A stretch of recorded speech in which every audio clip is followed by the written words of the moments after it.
O nosso seminário dessa semana será sobre perspectivismo em ciência.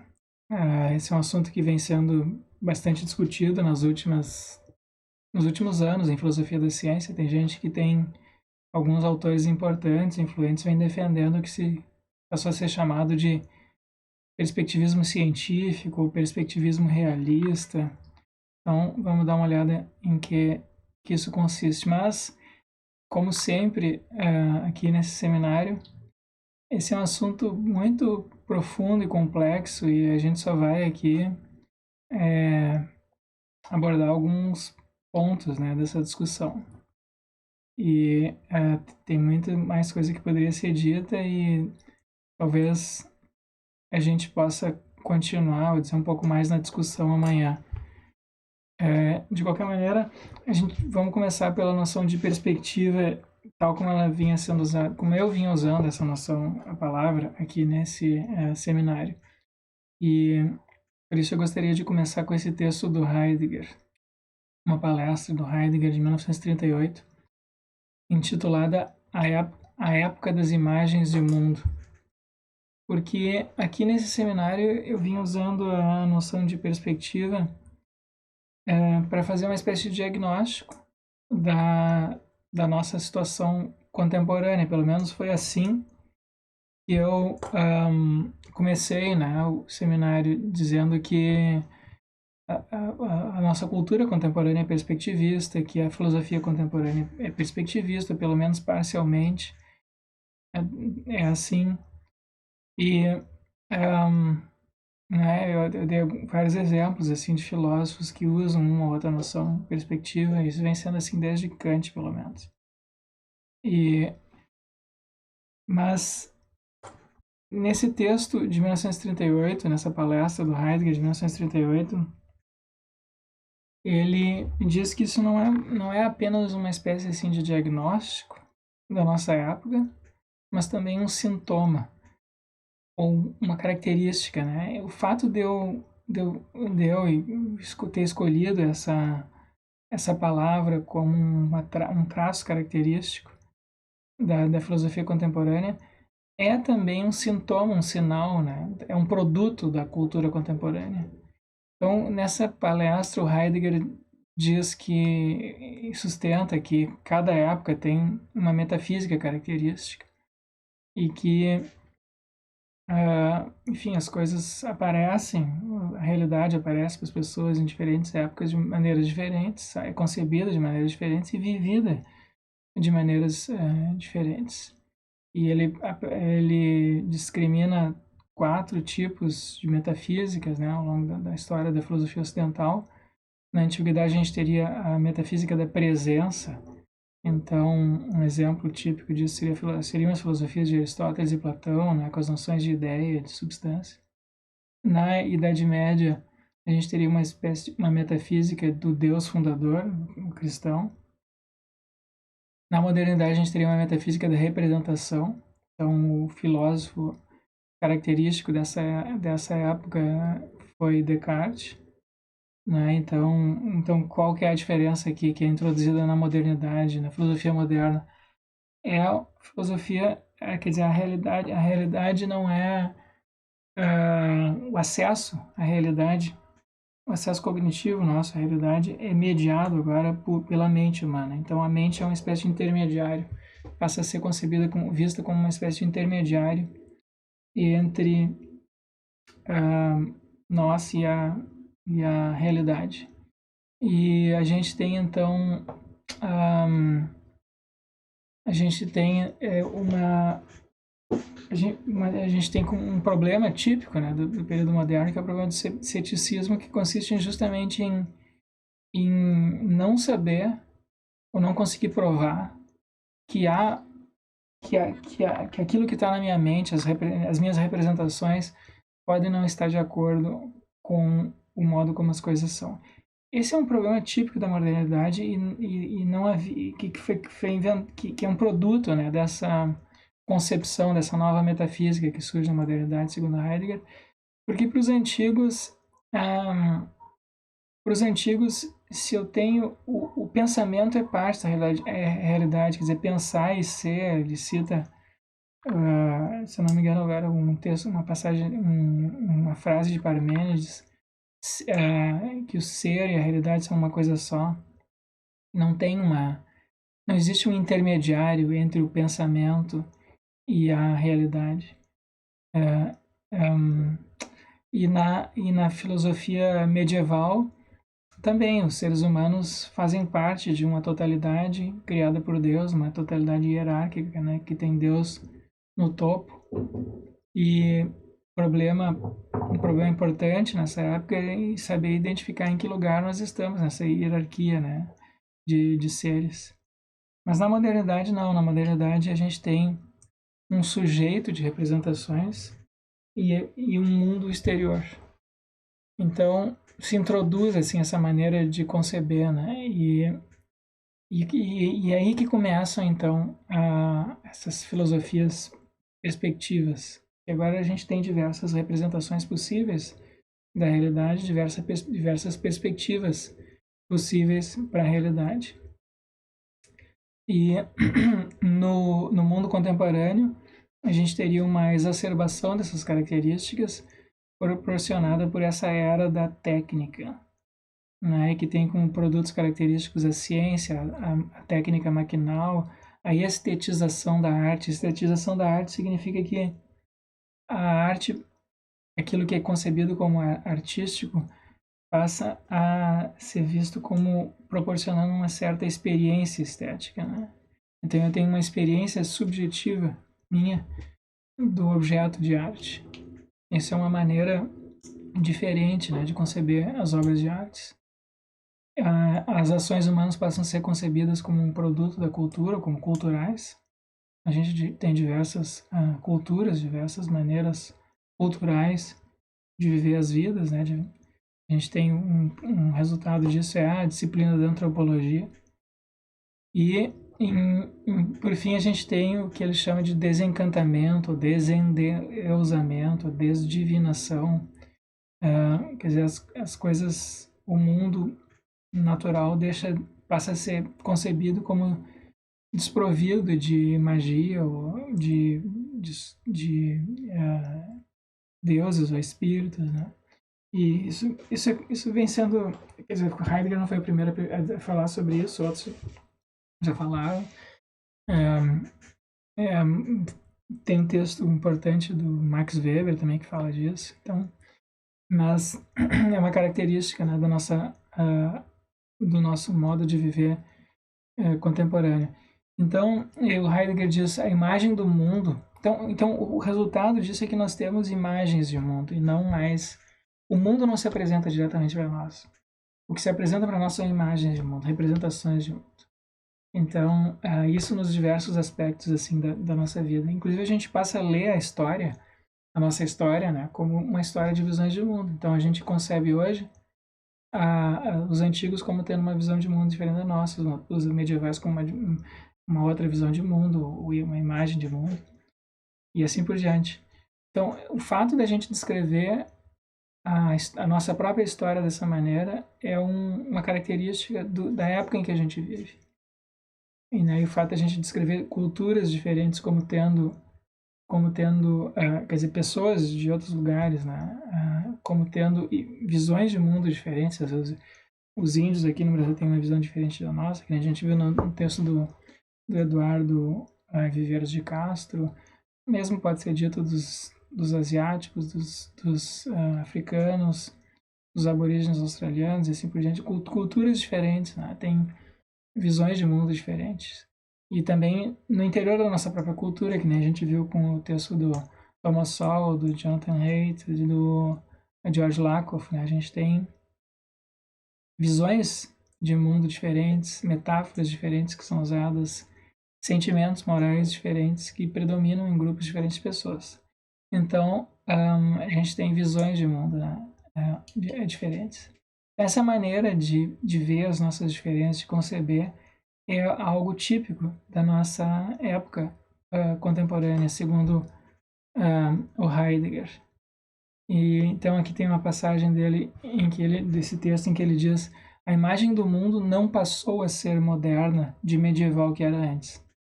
Melhor dizendo, o que caracteriza em geral a essência da época moderna é que o mundo se transforma em imagem. Então não é assim, primeiro a gente tinha uma imagem de mundo antiga, depois medieval, depois moderna. Não. É a partir da modernidade que o mundo passa a ser visto através de visões de mundo, né? Passa a ser concebido por meio de visões de mundo, e então o que a gente tem é uma imagem de mundo, uma representação do mundo, e não o próprio mundo. Então essa é a característica, segundo Heidegger, marcante da inaugurada, né, na era moderna. Ele diz também: o processo básico da época moderna é a conquista do mundo como imagem. A palavra imagem significa agora o produto do produzir representacional. Então, eu tenho representações e o produto dessas representações são imagens.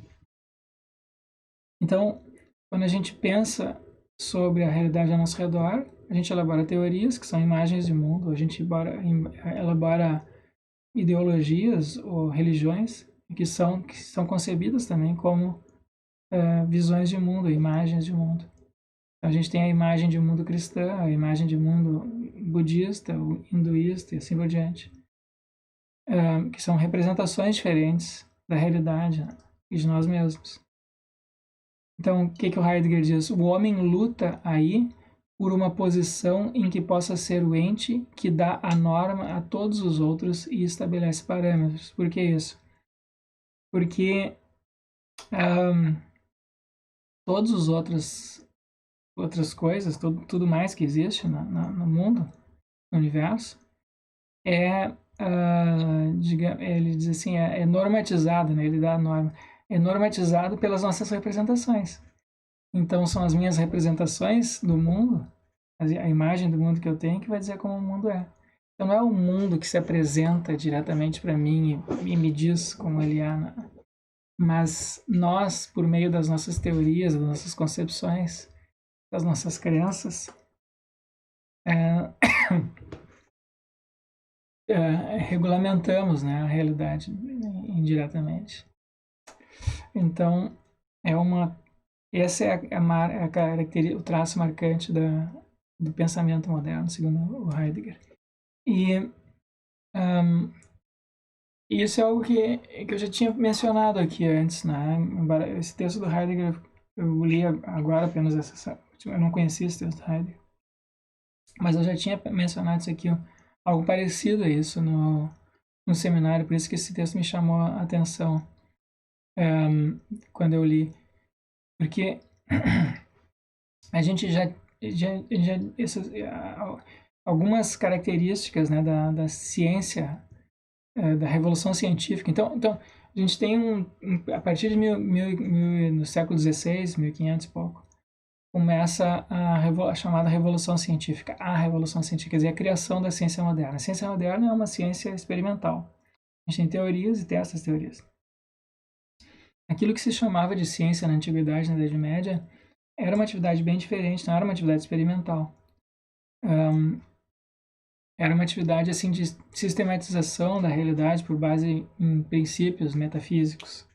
Mas não, as teorias, enfim, não eram as teorizações e as generalizações dos filósofos cientistas do passado, da antiguidade, da Idade Média, não eram testadas, né? Elas não estavam sujeitas ao teste experimental. E a partir da modernidade, o critério principal de aceitabilidade de uma teoria científica passa a ser justamente o teste experimental. Mas o que acontece, né, com o desenvolvimento da ciência moderna? A gente tem a introdução sistemática e o aprofundamento de diversas formas de perspectivas, de diversas formas de relativismo. Porque se eu introduzo a noção de perspectiva, eu tenho que relativizar, né? Aquilo que eu estou vendo através de uma perspectiva é diferente daquilo que outras pessoas veem através de outras perspectivas. Então, quando eu descrevo o mundo a partir de uma determinada perspectiva, a descrição, a imagem resultante da minha descrição é relativa ao meu ponto de vista. Então, isso foi acontecendo de maneiras cada vez mais profundas com o desenvolvimento das teorias científicas modernas, né? Então a gente tem com Copérnico, Galileu, os astrônomos modernos, a introdução do uso, né, sistemático da noção de movimento relativo. Então a Terra, a gente deixa de ter um ponto de referência absoluto, o centro do universo, e passa a descrever os movimentos dos planetas a partir em termos relativos, né? Porque a Terra também está se movendo. Então o movimento dos outros planetas pode ser descrito relativamente à Terra, relativamente ao Sol e assim por diante. Então a gente tem o uso sistemático em astronomia da noção de movimento relativo.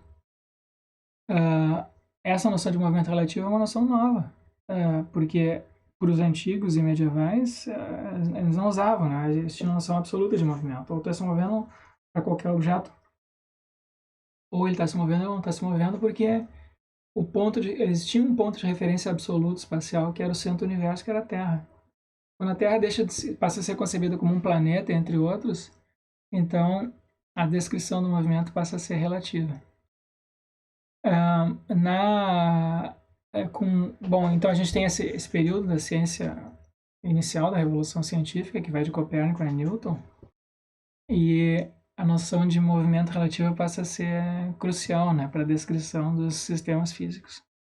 Depois a gente tem a primeira revolução dentro da ciência, que é a revolução dentro da física, pelo menos, que é a revolução que é a teoria da relatividade do Einstein. E na teoria da relatividade do Einstein a gente tem uma outra perspectiva sendo introduzida que torna também não apenas os movimentos no espaço e no tempo relativos ao observador, mas também o próprio espaço e o tempo passam a ser relativos. Então não há mais uma medida absoluta do espaço e do tempo, que nem havia em Newton.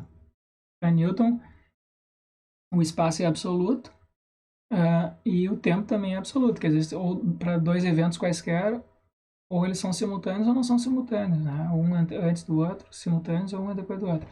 Então, isso com Einstein muda. Agora, com a teoria da relatividade do Einstein, com a teoria da relatividade especial do Einstein já, a, a simultaneidade dos dois eventos passa a ser relativa à velocidade do observador. Então, dois eventos que podem ser simultâneos para mim podem não acontecer simultaneamente para uma pessoa que está passando por aqui muito rapidamente, numa espaçonave, digamos. Também o tamanho, eu pego aqui o comprimento, né? O comprimento de um objeto qualquer, digamos, um comprimento aqui de uma régua.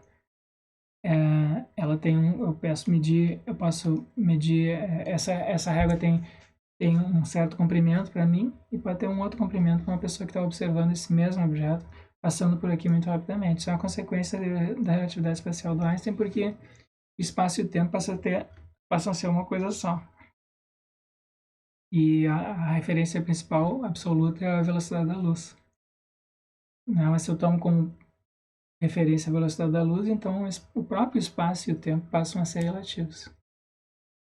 Em terceiro lugar, a gente tem, logo depois aqui do Einstein, o início, né, da mecânica quântica. E na mecânica quântica, os objetos e as partículas, os objetos microscópicos e as suas propriedades também passam a ser relativas ao sistema físico. Então, a mecânica quântica é uma teoria holística, né? Ela não, as propriedades de uma partícula, onde ela está, com que velocidade ela está se movendo, quais são as suas características, isso só tem como ser determinadas relativamente a um determinado sistema físico.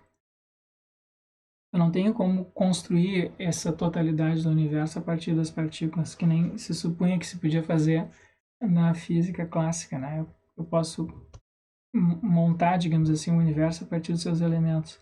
Na mecânica quântica, não. Eu tenho que começar já com um todo e aí inferir quais são as características das suas partes. Então, a gente tem aqui o movimento relativo, espaço e tempo relativo, objeto e propriedades relativas. Então, para qualquer um desses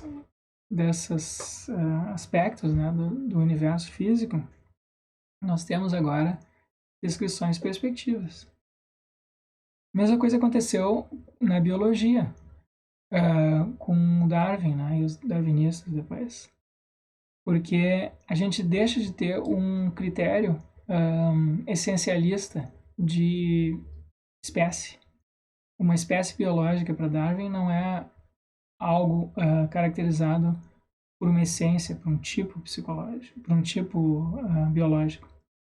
Mas a gente tem populações de seres vivos, né, animais, plantas, etc., que vão evoluindo ao longo do tempo e as suas características podem ir mudando. Então não existe uma essência de uma espécie. O que a gente tem são médias populacionais, médias de características populacionais que vivem durante um certo tempo e que vão se modificando. Características de uma população vão se modificando de uma geração a outra.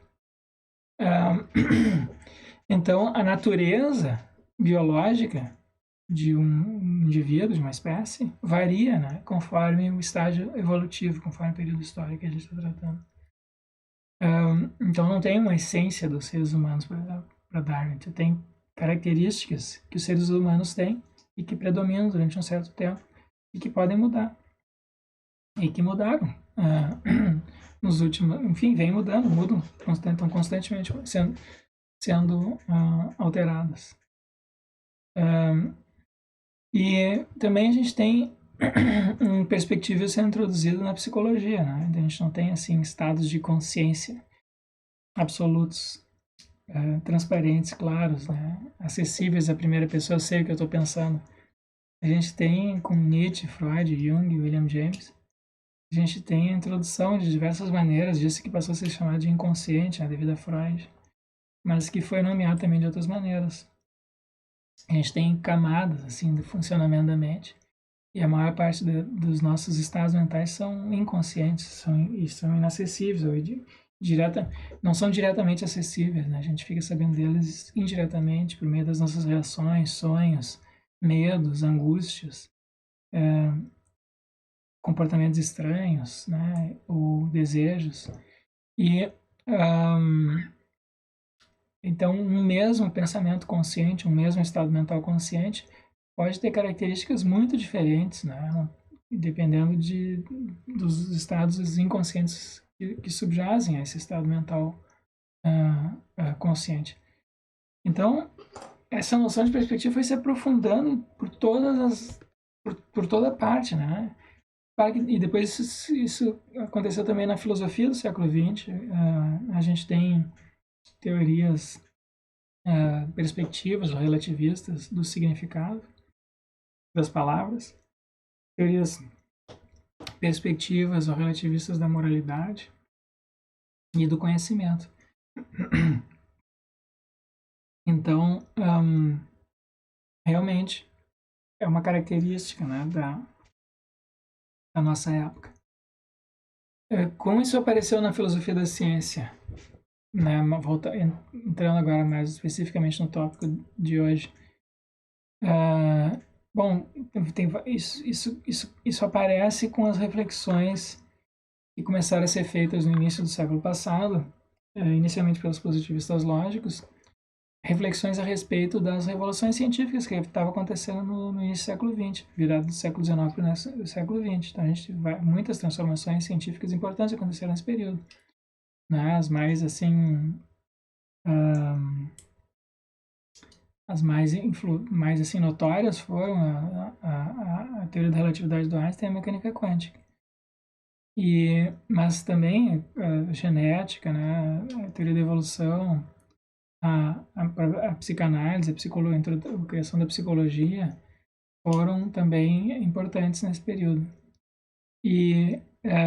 Então, inicialmente, o primeiro grupo de filósofos da ciência a estudar esses fenômenos foram os positivistas lógicos, e eles conceberam essas mudanças na ciência, chamadas revoluções científicas, como sendo mudanças de linguagem ou de estruturas linguísticas, né? Foi assim que, pelo menos, Rudolf Carnap concebeu elas.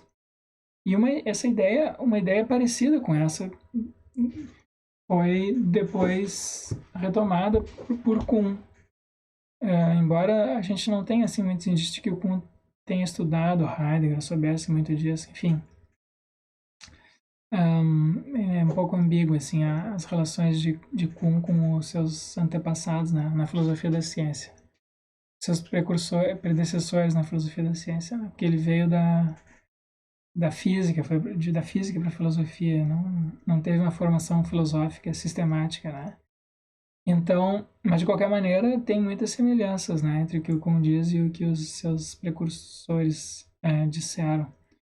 E também havia gente na história da ciência já dizendo coisas desse tipo. Mas a teoria do Kuhn foi, com certeza, a mais influente nesse sentido. E, enfim, o livro dele, A Estrutura das Revoluções Científicas, é o livro mais citado de filosofia da ciência de todos os tempos.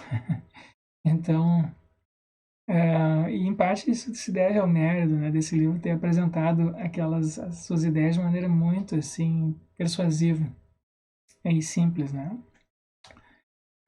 Então o que o Kuhn diz é que a ciência não progride de modo linear e cumulativo.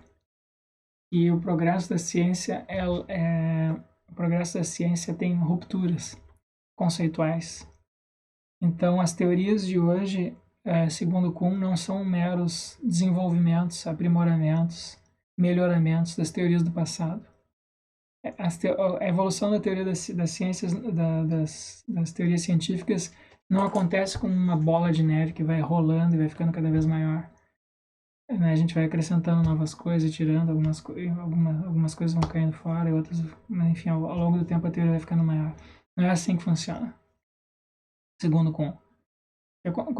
Isso acontece em períodos que o Kuhn argumenta é que a história da ciência mostra que há rupturas, há ciclos. E esses ciclos são de ciência normal que tem em ciência extraordinária. Ciência extraordinária. Ciência normal e essa ciência extraordinária. Então a gente tem grandes períodos de ciência normal e depois períodos mais breves de ciência extraordinária. Esses períodos de ciência extraordinária compreende crises, períodos de crise e períodos de revolução. Então, a característica principal das ciências maduras é que elas têm esses períodos de ciência normal. Uma ciência normal é um período de atividade científica regida por um paradigma. E então, um paradigma para Kuhn tem três elementos principais. O primeiro elemento é que ela é uma maneira de resolver quebra-cabeças. Paradigma é uma maneira de resolver quebra-cabeças.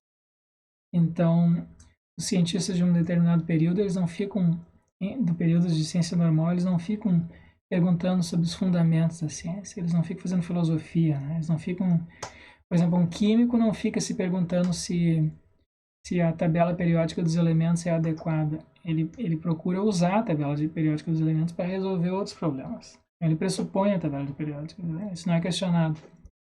Né? Tem a tabela periódica dos elementos, tem alguns ali quadradinhos que estão vazios para elementos que ainda não foram sintetizados, nem encontrados na natureza, mas que podem ser concebidos, né? Porque a gente diferencia um elemento ali do outro, é o número de elétrons ao redor do núcleo. Então eu posso ir acrescentando elétrons e gerando novos elementos, mas alguns nunca foram sintetizados nem encontrados na natureza, mas enfim, tem aqueles buraquinhos vazios ali na tabela periódica. Então isso é uma maneira, né, de resolver. Eu posso estudar como é que os elementos se combinam entre si, como é que eles reagem, o que não reage, quais são as propriedades de cada um. Mas em todas essas investigações de ciência normal em química, eu estou pressupondo a tabela periódica dos elementos. Mesma coisa, por exemplo, em teoria da evolução, né, na biologia. Quando a gente vai... A maior parte do que se faz em teoria da evolução hoje, na biologia evolutiva hoje, não é investigar se existe evolução ou se existe seleção natural. Isso é pressuposto. O que se investiga são características particulares, né, da evolução. Como é que aconteceu a evolução dessa espécie nessa circunstância, nesse período? Quais são os marcadores, né? Quais são as características fisiológicas, médias dessas populações e assim por diante. Então, essas investigações todas pressupõem a teoria da evolução e não investigam. Então, a gente tem, né, modelos, assim, teorias que servem como guias para a resolução de quebra-cabeças. Além disso, a gente tem alguns aspectos institucionais, né, da prática científica, né? Como é que a teoria científica ela é realizada nessa disciplina, nesse período histórico. Então, a gente tem, os artigos são publicados nessas revistas, a metodologia aceita é essa, os instrumentos de investigação são esses, as instituições em que a atividade dessa disciplina se pratica são essas aqui. Isso varia de um período histórico para outro. Varia de uma época para outra, varia de uma disciplina para outra. Então, em todos esses casos, nós temos uma concepção historicista da ciência, né? A gente não tem uma definição da ciência, mas uma análise de como a palavra ciência é usada em períodos históricos diferentes, em disciplinas diferentes. E disso a gente pode extrair, é claro, um conceito de ciência, mas ela não começa com uma definição, né, que é depois aplicada à história. Tu começa com a história da ciência e extrai daí um conceito de ciência. Então a gente tem resolução de quebra-cabeças, aspecto institucional. Depois a gente tem um conjunto de compromissos teóricos, ideológicos, valorativos, que também compreendem isso que eu inicialmente chamou de paradigma. Tá? Então, quando a gente tem esse paradigma bem assim, estruturado, a gente tem um período de ciência normal. Então, por exemplo, a gente teve um período de ciência normal na antiguidade na astronomia, que foi o período das teorias ptolomaicas. Depois houve a Revolução Copernicana e se iniciou um novo período dentro da astronomia. Na física a gente teve um período aristotélico, depois Newton, depois Einstein, mecânica quântica e assim por diante. Tá? Então a gente tem esses ciclos. Ciência normal, crise, revolução. Ciência normal, crise, revolução. E quando acontece uma crise, esse período de revolução, os conceitos, alguns dos conceitos básicos de uma teoria científica são substituídos por outros, são trocados. Então, os fenômenos estudados podem permanecer os mesmos, embora possa haver a variação aí também, porque alguns fenômenos passam a ser mais relevantes, né? Antes, a gente compara o que os cientistas estudam, antes e depois de uma revolução, a gente vê que eles dão importâncias diferentes para fenômenos diferentes, né? Alguns passam a ser mais relevantes, outros passam a ser menos relevantes, e assim por diante. Mas as mudanças principais estão na conceitualização. Então, por exemplo, Newton usava um conceito de espaço e de tempo que é diferente do conceito de espaço e tempo que Einstein usa. Darwin passou a usar um conceito de espécie que é diferente do que os naturalistas antes de Darwin usavam. E assim por diante, tá? Então a gente tem uma mudança importante nos conceitos que são usados. E nesse aspecto conceitual e teórico, há rupturas, o Kuhn diz. Bom, o Kuhn, depois da publicação da Estruturas das Revoluções Científicas, em 1962, houve uma intensa discussão sobre isso. Teve gente que acusou o Kuhn de ser relativista, o Kuhn disse que não era relativista, que ele era realista e blá blá blá.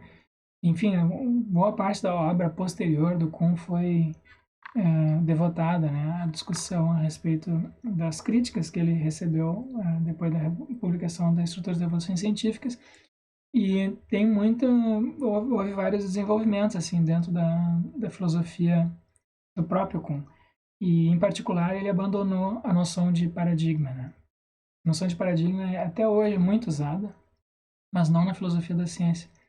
E na filosofia da ciência, todo mundo parou de falar em paradigma, inclusive o próprio Kuhn. Em 1969, 70, ele publicou uma segunda edição, foi publicada uma segunda edição do livro Estruturas das Revoluções Científicas, e essa segunda edição para essa segunda edição, o Kuhn já introduziu um pós-fácil em que ele substitui a noção de paradigma pelas noções de matrizes e exemplares. Então, ele abandona já em 1970 a noção de paradigma. E depois, em obras posteriores, que foram publicadas numa coletânea chamada O Caminho desde a Estrutura, que foi inclusive traduzido aqui para o Brasil, português. O Kuhn usa a noção de léxico. Então ele passa a ter uma noção mais linguística, né, na noção de paradigma. E tem uma discussão bem interessante, grande, sobre as vantagens e desvantagens dessa mudança no pensamento de Kuhn. Tá? Mas o interessante é que a noção de paradigma se tornou uma noção popular, ela é usada hoje por muita gente, né? Mas não na filosofia da ciência. Então isso que é curioso. E, bom, o Kuhn também introduziu em 1962 a noção de incomensurabilidade, né? Então, dois paradigmas, ele diz, são incomensuráveis. Incomensurável quer dizer que não tem uma medida comum para os dois. E, né, como os modos de resolução de quebra-cabeças, os critérios que são usados de cientificidade são diferentes antes e depois de uma revolução científica, as teorias de antes e depois de uma revolução científica seriam incomensuráveis, né? Depois, na obra tardia, ele redescreve a noção de incomensurabilidade em termos de intraduzibilidade, a intraduzibilidade parcial. Alguns conceitos que são usados antes da revolução científica não são traduzíveis em termos da linguagem, né? Para a linguagem que é usada pelas teorias predominantes naquela disciplina após a revolução científica. Então, a escolha de teorias durante uma revolução científica tem que ser uma escolha parcialmente valorativa, né? Esse é um ponto importante da teoria do Kuhn.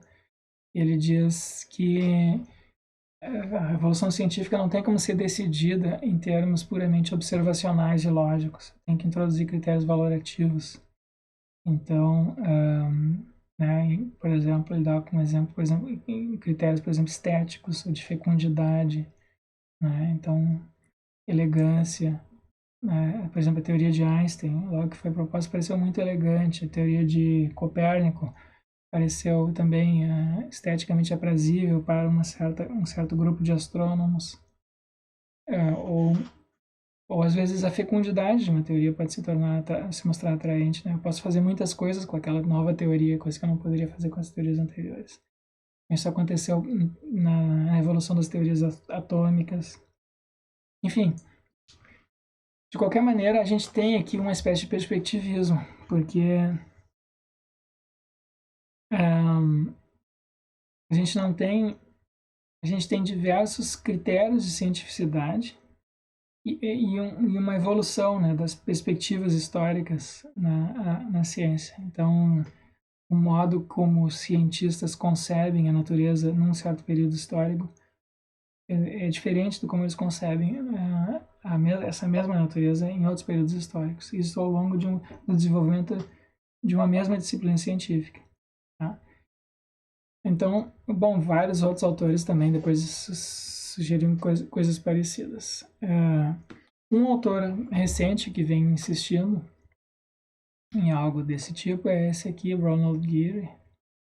Ele vem defendendo o que ele chama de perspectivismo científico como uma espécie de terceira via entre o realismo absoluto e o relativismo construtivo, que seriam posições extremas, né? Então, desde o início da ciência moderna, desde Copérnico, há uma discussão assim subjacente, né? As teorias científicas, que é de como é que a gente deve interpretá-las. E duas grandes escolas de interpretação se apresentaram já no início, quando o livro de Copérnico foi publicado, sobre as revoluções dos orbes celestes. O livro de Copérnico foi publicado com um prefácio. Esse prefácio não foi um prefácio escrito por um pastor protestante. E Copérnico um prefácio não autorizado, que o Copérnico não conhecia. E aí esse protestante escreveu que o livro de Copérnico não precisava ser lido como uma descrição da realidade. Porque para saber como as coisas são, a gente tem a Bíblia, né? Mas ele poderia ser usado como uma maneira útil, um instrumento de cálculo da posição dos planetas. Então, lá no início, em 1543, quando o livro foi publicado, 1543, a gente já tinha, né, a introdução desse debate que está acontecendo até hoje, que é um debate entre realistas de um lado e antirrealistas de outro. Tem gente que lê as teorias científicas como descrições da realidade, quer dizer, eles leem as teorias científicas literalmente, uma leitura literal das teorias científicas.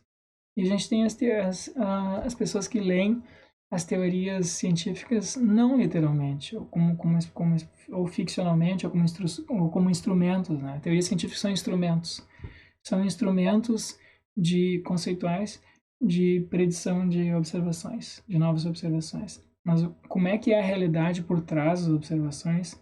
Aquilo que a gente não vê diretamente, né? A gente vê diretamente, o que a gente vê, observa são os fenômenos, aquilo que a gente pode prever.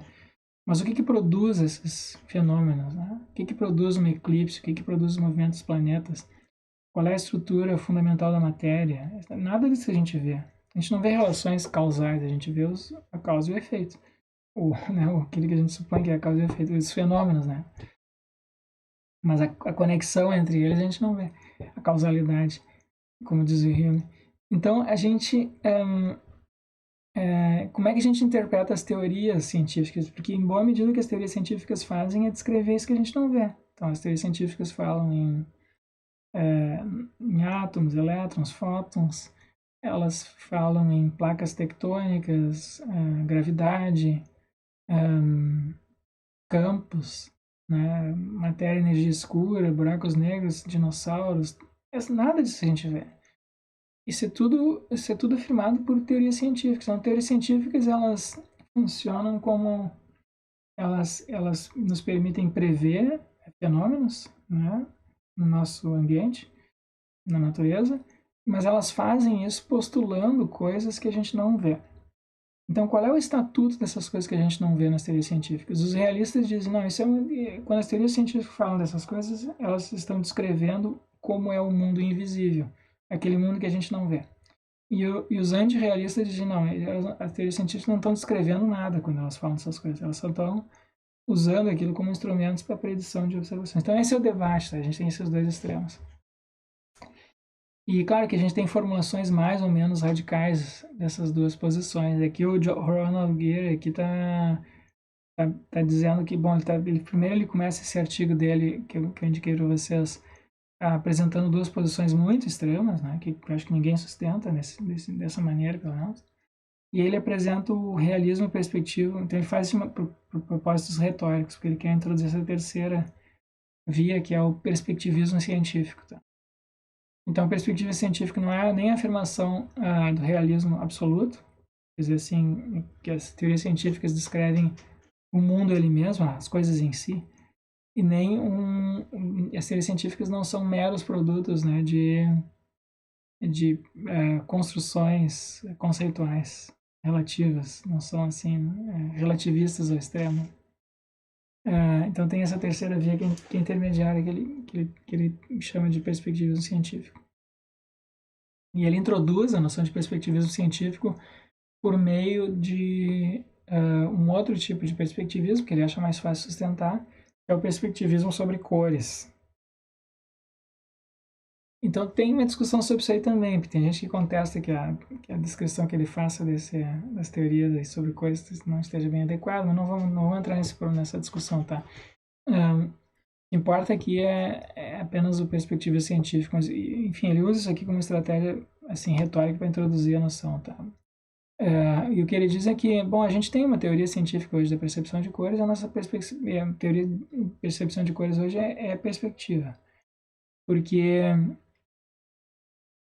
a explicação atual para a nossa percepção de cores diz o seguinte: nós temos quatro tipos, né, de células sensíveis à luz. Então tem algumas células que só são sensíveis à intensidade da luz, né, tá mais claro, menos claro.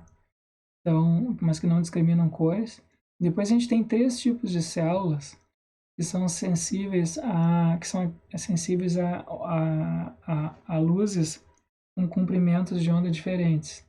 Então tem algumas células que são ativadas com luz de comprimento de onda curto, outras que são com comprimento de onda médio e outras que são com comprimento de onda longo. E elas funcionam assim.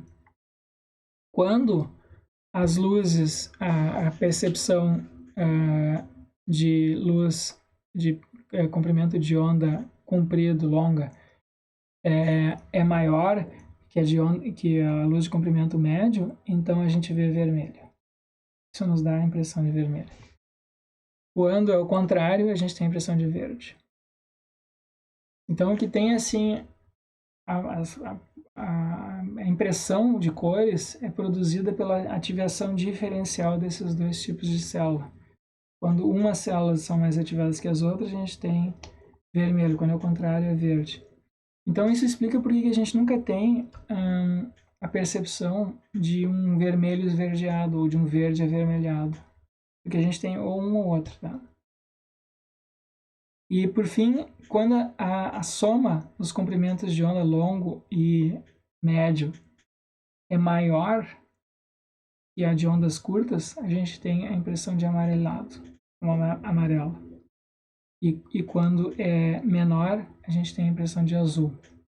Então, agora, com o amarelo e o azul, a gente pode combinar com o verde e vermelho. Então, a gente pode ter vermelho amarelado, vermelho azulado, o azul avermelhado, amarelo avermelhado, né? Laranja, por exemplo. E a gente pode ter verde amarelado, e a gente pode ter azul esverdeado ou verde azulado. Então, essas combinações podem haver. Então, isso explica, né, alguns fatos a respeito da percepção de cores para seres humanos. E também explica por que as cores são constantes, não dependem da intensidade da luz. Pode ter uma luz mais fraca ou mais forte. Isso não afeta a cor azul. Se é azul, continua azul. Se é verde, continua verde. E assim por diante. Então a cor permanece constante, mesmo com a variação da intensidade da luz, né? Então é assim que funciona para nós. Mas não é assim para outros bichos, né? Por exemplo, pássaros, por exemplo, tem 4 tipos de células em média, em geral, né? A maioria dos pássaros. Tem 4 tipos de células. Então eles têm uma percepção mais rica de cores do que nós. Cachorros têm 2 apenas. Então eles veem menos cores do que nós. E tem alguns seres humanos que são daltônicos. Então não discriminam o verde e o verde e vermelho.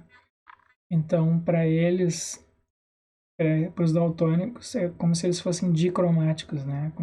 O daltonismo também vem em graus, né? Mas aqueles que têm um daltonismo muito acentuado têm uma percepção parecida com a de um cachorro, por exemplo. E tem alguns seres humanos que não vê cor nenhuma, só vê tudo preto e branco. É mais raro isso, mas existem pessoas assim. São acromáticos. Então, o que o Gear diz é que isso são perspectivas diferentes. Não é que as coisas sejam assim ou assado, né? Que a nossa percepção de cores depende enfim, do funcionamento dos nossos olhos e do sistema nervoso. Então a gente tem efetivamente perspectivas diferentes sobre cores. E ele usa como exemplo também aqui ele diz que que a gente pode estender isso para observação científica em geral, né? Que não é a nossa observação visual de objetos ao nosso redor, que é a perspectiva, mas mesmo quando a gente usa instrumentos científicos de observação, isso permanece dessa maneira. Então, por exemplo, eu posso ver um mesmo objeto astronômico usando a luz visível, só ampliando a luz visível num telescópio comum, um telescópio óptico comum, né? Eu posso usar instrumentos para captar a luz infravermelha, ondas infravermelhas, e depois traduzir isso por algum sinal visível para nós, né? Aqui, por exemplo, tem uma foto de uma galáxia feita por um telescópio que capta ondas infravermelhas e depois traduz essas ondas em tons aqui amarelados e avermelhados. E aqui na esquerda a gente tem uma foto do Sol tirada por um telescópio que capta raios X. Então, de novo, a gente pode ter perspectivas diferentes sobre os mesmos fenômenos, né? E a percepção, a observação científica em geral é assim, segundo o Ronald Gill. Essas observações científicas, ele diz, no entanto, não são incompatíveis entre si, elas nos dão perspectivas diferentes sobre os mesmos objetos. Podem nos dar perspectivas complementares e compatíveis sobre os mesmos objetos. Eu posso ter a imagem visível de uma estrela, a imagem infravermelha, de raio-x e assim por diante. E não é apenas a observação científica que é perspectiva, também a teorização científica, ele diz, é perspectiva. Porque ele tem uma concepção segundo a qual a teorização científica consiste basicamente na construção de modelos. Então, ele tem inicialmente, né, esse é um debate que aconteceu em filosofia da ciência, a respeito de teorias científicas. E inicialmente a concepção predominante no início do século XX era de que explicações científicas, teorias científicas eram basicamente enunciados gerais, leis da natureza, que seriam necessários, ou não necessários, mas universais e pretenderiam ser universais e verdadeiras. E aí houve uma discussão, no meados do século XX, tem aquela filósofa Nancy Cartwright, que foi muito influente nesse aspecto, nesse sentido, também o Ian Hacking, outros, o Van Frazen, criticaram essas concepções mais antigas de teorias científicas e disseram, não, na verdade, quando os cientistas elaboram teorias, eles não postulam, em geral, eles não postulam leis da natureza. O que, em geral, que eles postulam, o que eles fazem é apresentar modelos. E modelos não são leis. Modelos são guias simplificados, né? São como por exemplo, aqui a gente tem um modelo do DNA. Esse aqui é um modelo físico do DNA, né? Que foi construído aqui por Crick e Watson. Então, tem a foto desses dois. E, então, isso é uma representação simplificada, né, que pode servir de guia para nossos estudos, enfim, sobre o DNA. A maior parte dos modelos não são físicos, embora alguns sejam, como esse daqui. A maior parte dos modelos são abstratos, são conceituais, né? Eles não são construídos assim com maquetes, que nem esse daqui. Mas não importa, são modelos iguais, tá? E com modelos a gente pode ter, como são representações simplificadas da natureza, né? Não pretendem estar dizendo exatamente como as coisas funcionam, mas apenas apresentando um guia, um modelo, uma versão simplificada dessa realidade que pode ser usada depois para intervir nela, para modificar, para estudar outros aspectos. A gente pode ter modelos diferentes dos mesmos fenômenos. E eles argumentam, o Gear e outros, argumentam que é isso que acontece de fato na ciência, em geral. E em particular quando se está estudando fenômenos complexos, porque fenômenos complexos podem ser estudados em níveis diferentes de complexidade. Se é um fenômeno complexo, geralmente a gente pode abordar sob diversos ângulos, por assim dizer. Então, por exemplo, a gente pode estudar a água, a gente pode ter modelos estatísticos da água, né? Pega um copo d'água, por exemplo, eu estudo ela como sendo feitas de moléculas, elabora modelos estatísticos para as propriedades ali daquelas moléculas. Mas, em geral, quando os cientistas estão estudando a dinâmica das águas, né? Por exemplo, como é que a água passa por um encanamento ou por uma tubulação qualquer, ou está numa barragem, né? Uma hidrelétrica, por exemplo, ou no mar, ondas do mar. Nesses casos, os modelos tratam a água não como um conjunto de partículas em geral, mas como um fluido contínuo. E esses modelos geralmente são mais preditivos do comportamento da água, são mais fáceis, né? É mais fácil predizer o comportamento da água quando ela é tratada, nesses casos, como um fluido contido e não como um conjunto de partículas. Tá? Mesma coisa em biologia, a gente tem níveis diferentes de organização dos seres vivos, em moléculas, células, órgãos, organismos, espécies e assim por diante, né? E a gente tem modelos diferentes para cada um deles. A gente tem um modelo para moléculas, outro para células, outro para órgãos, outro para organismos, outro para espécies. E a gente não tem assim uma lei que vale para todos, nenhum modelo único para todos eles.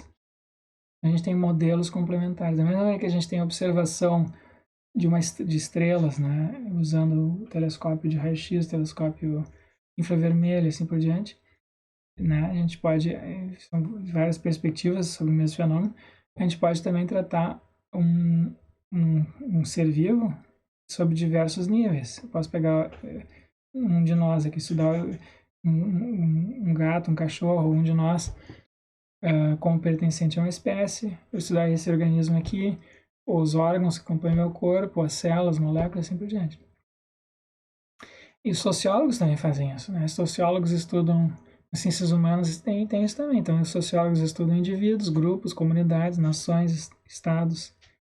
E os modelos que eles usam para cada caso são diferentes. Tá? Então, a gente tem modelos assim, mais psicológicos para os indivíduos, depois a gente tem o comportamento de grupos, de comunidades, a gente tem a política nos Estados-nações. Então, são modelos diferentes, modelos explicativos diferentes que são usados em cada caso. E, então, o Geary argumenta que um certo perspectivismo é inevitável em ciência. E que, mesmo se eu aceite que o mundo é único, né, que mesmo que eu adote assim, um monismo ontológico, e o Geary não questiona isso, ele acha que do ponto de vista epistêmico, a gente sempre tem várias perspectivas e que essas perspectivas podem ser complementares, mesmo quando eu tenho vários níveis ontológicos, ali como eu tenho, né, de moléculas, células, órgãos, organismos, ou indivíduos, grupos, comunidades, nações. Então, ele defende o perspectivismo do ponto epistêmico. E a mesma coisa faz a Michela Massimi. Ela também defende um perspectivismo de tipo epistêmico. Ela afirma que o conhecimento científico é situado histórico e culturalmente, né? Que ela remonta o início disso a Kant, que teria introduzido esse ponto de vista humano sobre o conhecimento, por oposição a um ponto de vista divino. E então a boa parte da nossa epistemologia e ciência tem sido perspectivista desde Kant, pelo menos.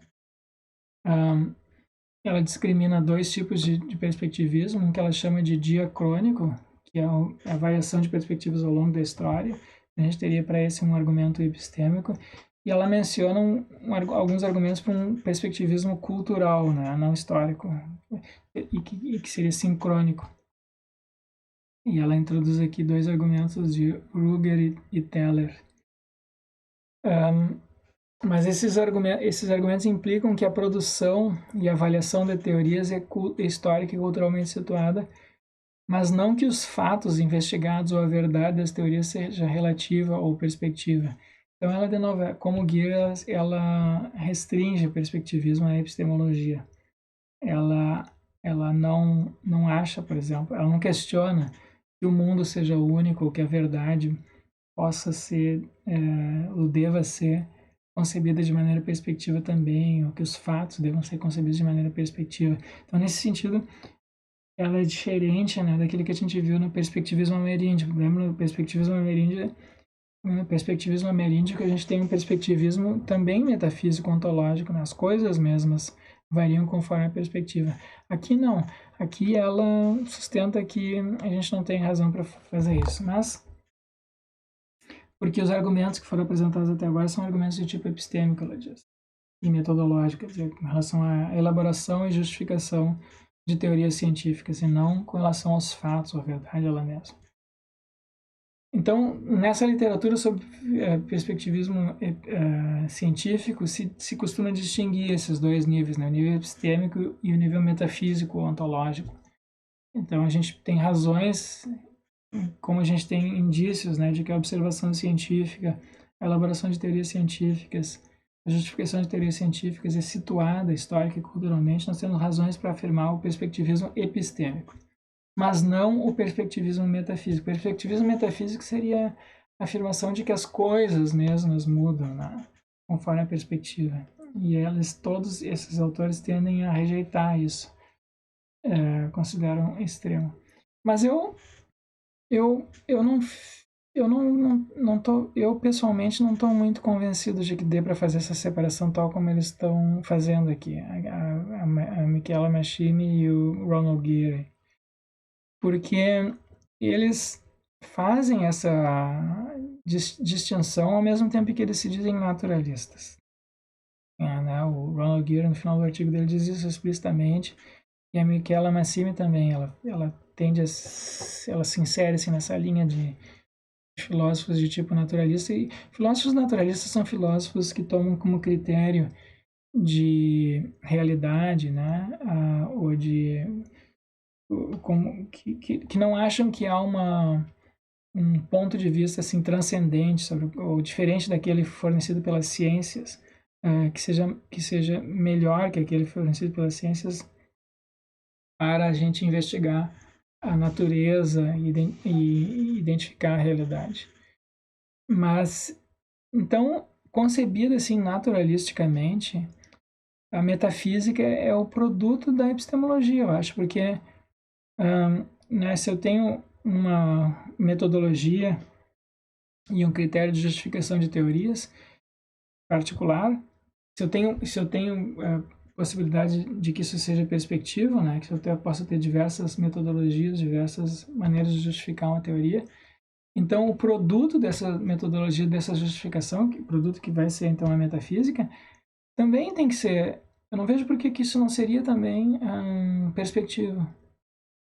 E, por outro lado, se eu concebo a metafísica não naturalisticamente, né, diferente do que eles querem, se eu concebo não naturalisticamente, como por exemplo Heidegger faz, então, então eu posso ter metafísicas diferentes, né? Eu posso ter metafísica científica de objetos e eu posso ter uma metafísica não científica, por exemplo, de pessoas, de instrumentos, né? Que nem Heidegger diz, posso ter e outras, né?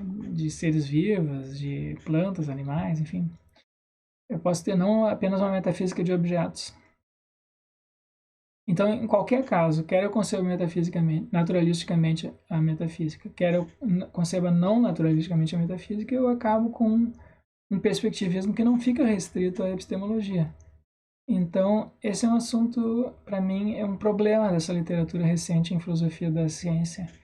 Eles parecem estar pressupondo, assim, que a metafísica perspectivista é a priori absurda. Mas não estão dizendo, não vi até agora nenhum bom argumento para isso. Então, bom, vamos ver, talvez a gente possa discutir isso amanhã no nosso seminário às 14 horas.